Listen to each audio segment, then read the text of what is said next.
MLM bad? To answer your question, MLM is good because like in the Direct Selling Association of the Philippines, which I represent, our objective is to encourage entrepreneurship, legitimate business opportunities for every Filipino. Now, this is in line with the thrust of the government through the DTI in encouraging entrepreneurship, especially micro, small, and medium enterprises. But the key important thing is to make sure that when you join the company, you join a legitimate one. Right. I actually want to ask Director about that because he has seen good and bad, the good and the bad, the good, the bad, and the ugly. What have you seen so far? How do you make sure that you join a legit company? And why are some legitimate companies bad? Multi-level marketing, of course, it is good, no? But then when it is used as a means to scam, so it becomes bad. And we run after those scammers because in multi-level marketing, you should be selling a product. And you should be making money because you are able to sell the product. But here, when the emphasis is already on recruitment, and you are no longer selling the product, but you are already selling an investment contract, we run after you because an investment contract is a form of a security, and which under the Securities Regulation Code has to be registered. And normally that's not for the registered. protection of the investors. Right. Sir, what do you have to say to that?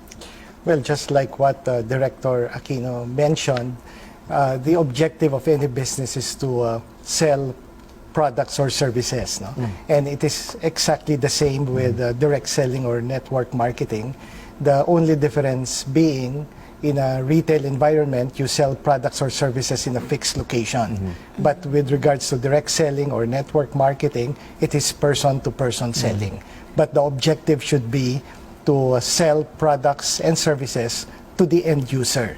And as Director Aquino mentioned, it is unfortunate that because of the popularity and attractiveness of the industry, there are many unscrupulous businessmen who use the industry to come up with pyramid scams in the guise of legitimate direct selling and network marketing. I find it also interesting. I mean, when you talk about focusing on the product they're selling and also the legitimacy of the company, but one of the key lines that I've been exposed to that industry as well is that, no, we're not selling you a product. We're actually selling you a system or wealth or whatnot. How do you address that in terms of the kind of practices you try to encourage in DSAP in terms of making sure that they're representing a proper product and a system as well?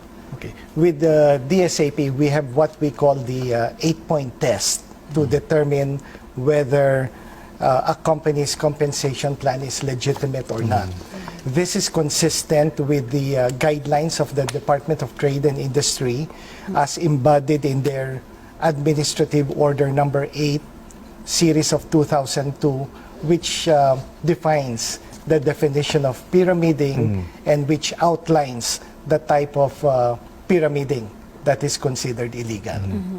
To a lot of people, I've seen the 8-point test, and I've also seen so many companies who, at first blush, you'd think that they are following all of those tests.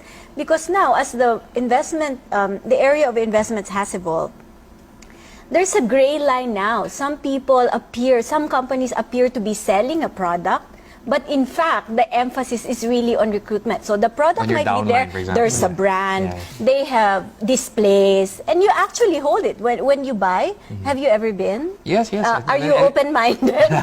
Enough. Right? Well, people buy them, and they actually hold these products. Some of them are beauty products, some are skin, whatever, stem cell, whatever. They just store it and focus on recruitment. So people are now confused, sir, despite the 8-point test. There are products, but how do you differentiate the ones that are really scams from the legit ones? Here, there should be a product, and that product, you should be able to use it and not to keep it. Yes.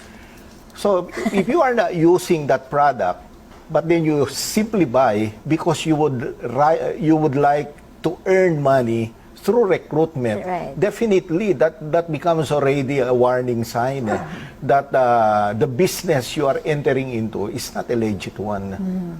The most important thing with regards to legitimate companies is that commissions or bonuses are paid based on the sale of products or services. Okay. Not on While recruitment? in the case of pyramid scams, people earn primarily from recruitment and through the payment of registration fees by the participants. And the longer very your downline clear, is, right? Right. So that's one of the most important distinguishing point between legitimate and pyramid scams.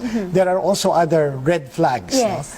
No? If I may share, like an example would be the selling of multiple slots or positions. I guess you've heard some companies say Yes. that, okay, why don't you join Three. Okay, so company- it's a three-header. Yeah, exactly. three-header, Or, or I've there are studied some this for 30 so many headers. years. No? 30 headers. So for a legitimate company, it's like a membership club. Right. You sign up only once, and we try to make it as easy as possible. So we try to make the fee as low as possible, for as low as a few hundred pesos. So if you're being charged registration fee into thousands, then you may start to ask the question why the registration fee is high. Secondly, you don't have to sign up your name, 3, 5, 10 times. No? So in an interview with Chairman Herbosa, conducted by Josiah Go, Chairman Herbosa did mention that selling multiple slots is considered as an investment contract Sure. and partake the nature of securities. Yeah, there's And a- should therefore go through the difficult Exactly. process of registering that security with the SEC. And we all know when you want to do that, you have to give the SEC your financial statements and your cash flow and everything, all the financial documents, which will prove that the existence of your company and its health will depend on the sale of the products and not Yeah, on and that's a recruitment. fiduciary responsibility already. Now, when we talk about the business perspective, for example, a first-time or wannabe entrepreneur comes in and says, "Okay, I'm going to devote my life to this. I'm going to build my, network down the line."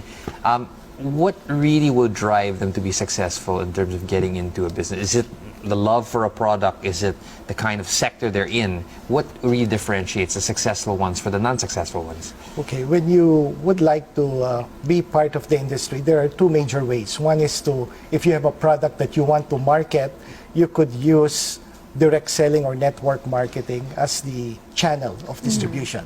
It's a very powerful channel. No?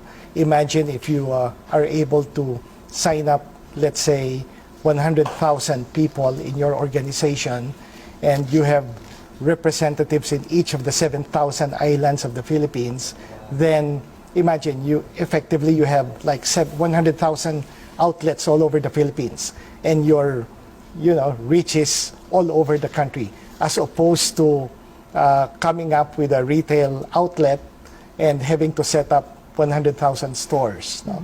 So it is a very good, powerful, and cost-effective way to market products. The second option is to join an existing company. No? It's like getting a franchise of the company.